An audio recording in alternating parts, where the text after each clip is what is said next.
Okay, morning. So it's that time, tennis to sports science approach. I made the train. Bam. What have we got?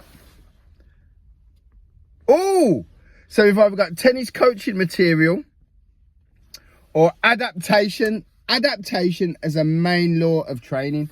Let's go with adaptation as a main law of training.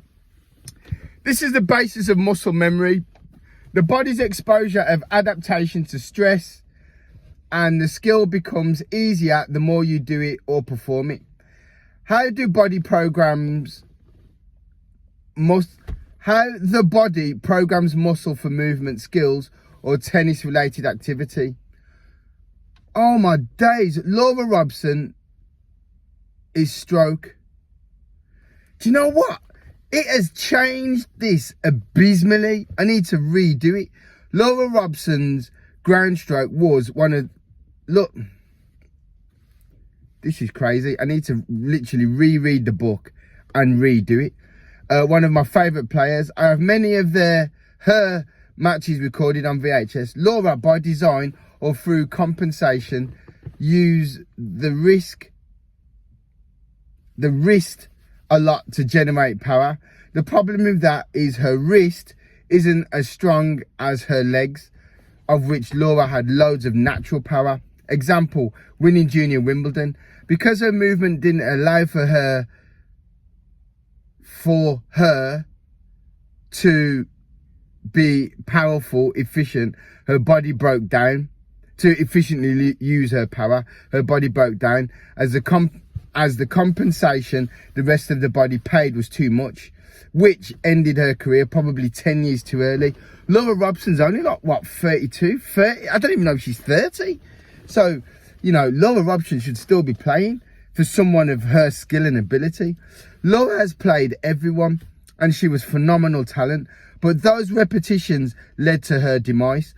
Unsure why this wasn't spotted age 16 to 21, and if it was, why it wasn't programmed out or made more conducive with her kinetic chain.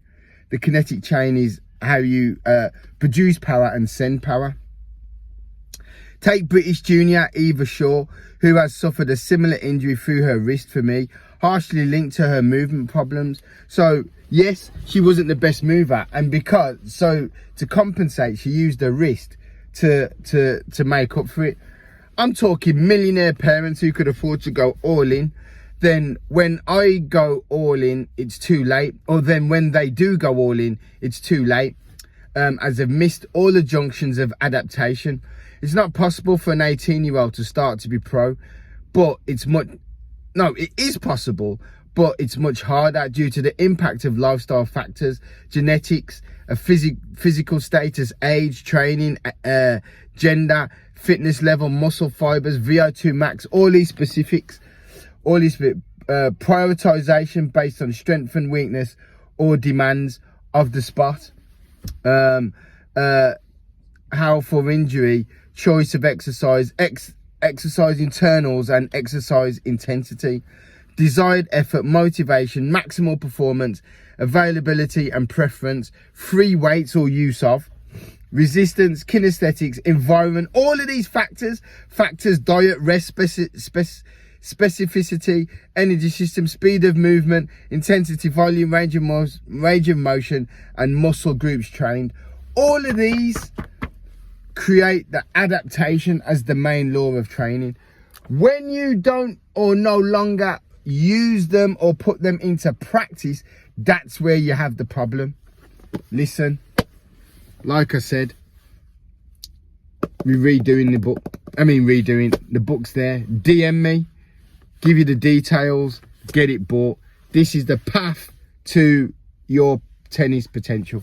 Like and subscribe, guys. See you later. Bye. God blow my nose.